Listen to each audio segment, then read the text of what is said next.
What if you're set to travel to the Caribbean soon? What if you're already there when disaster strikes? How do you stay safe? What do you do after? And how do you even get home? The tips I'm about to give you aren't just theory. I've had to use them myself. Let's get into it.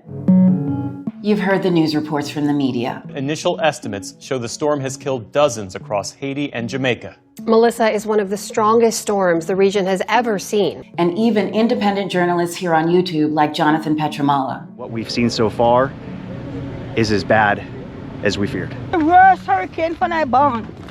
Worst one. You've seen the images, the devastation, the chaos, and maybe even heard stories from friends or relatives who are there. Hurricane Melissa slammed Jamaica and Cuba and triggered deadly flooding in Haiti, causing widespread destruction and heartbreaking casualties. Hurricane season in the Caribbean runs from June 1st through November 30th. And while we've already seen the worst of it, most likely, meteorologists say there's still time for more systems to form before it's all said and done. By the end of this video, you'll know exactly how to prepare before you travel, what to do when you're there, and the smartest moves to make afterwards. You know I'm a journalist, so when big stories like this hit, I bring you the news you can use when it matters most. If this is your first time here, welcome. My name is Marley Hall. I'm a news anchor turned nomad. I quit my six-figure career in television news to travel the world.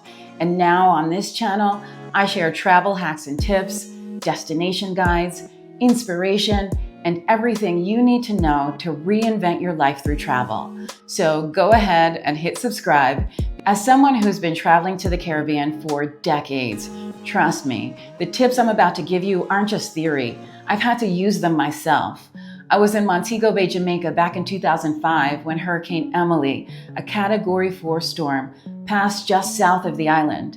I remember being camped out at my hotel while rain seeped into rooms and corridors, power flickered on and off, and we all sat there hoping that that would be the worst of it. Thankfully it was. No major damage or loss of life, but that night left an impression. Fast forward to 2010. I was in Haiti just days after that catastrophic magnitude 7 earthquake, on assignment for NBC News.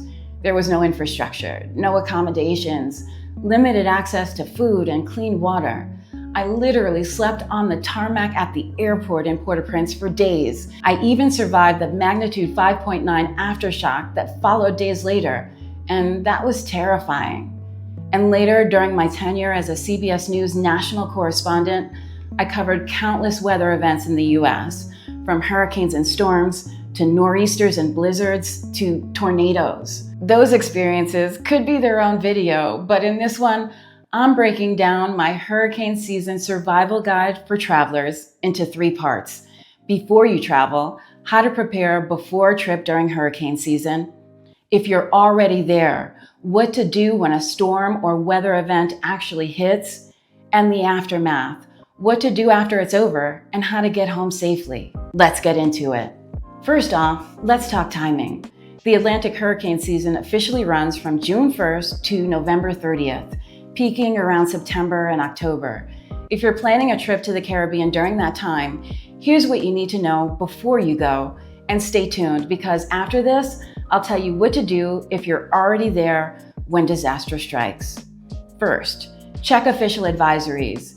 Visit the U.S. State Department's travel advisory site and the Caribbean Disaster Emergency Management Agency to see if there are any storm systems or any systems at all near the island you're headed to. Get travel insurance that covers natural disasters. Make sure it includes trip interruption, evacuation, and medical coverage. I personally use Safety Wing. It's affordable and easy to buy online. Register your trip. If you're a US citizen, sign up for the STEP program, Smart Traveler Enrollment Program. That's how embassies know where you are. Ever wonder how some Americans get airlifted out after disasters? It's because they registered online and they got that call. You want to be on that list. Keep copies of essential documents. Store digital copies of your passport, ID, and itinerary in the cloud and email them to yourself. Also carry paper copies because you may not have access to Wi-Fi and printers when the storm hits. Book flexibly. Choose hotels and airlines that offer no penalty cancellations or date changes, even if it costs a little more. And pack a mini emergency kit, a small flashlight, power bank or portable charger, and a few non-perishable snacks. It sounds simple, but those things can make a big difference when you're in need. Okay, let's say you're already on a Caribbean island when things get real. That was the situation for thousands of tourists in Jamaica when Hurricane Melissa made landfall. If that ever happens to you, here's what to do. First, stay informed. Don't rely on social media rumors. Tune into local radio or join the official WhatsApp alert groups. Many Caribbean islands use them for real-time updates. Ask early about shelters. Know where the evacuation zones and shelters are. Ask your hotel or Airbnb host directly. Do not assume someone will tell you. Stock up early. Keep bottled water, non-perishable food for 48 to 72 hours, cash, and fully charged devices. Stay indoors during the storm. This is not the time for that viral storm selfie. Stay put and stay safe. Communicate early. Let family and friends know your exact location before cell towers go down. Avoid the beaches after the storm. That's where you'll find strong currents, hidden debris, and unstable cliffs even after the sky clears. And coming up, I'll tell you what to do after the disaster passes, because that part is essential if you plan to leave. If you've just gone through a hurricane or any natural disaster, the hours and days afterward can be confusing, but these steps will keep you safe and help you get home faster. First, wait for the official all clear. Don't move until local authorities say it's safe. False rumors spread fast online. Check infrastructure.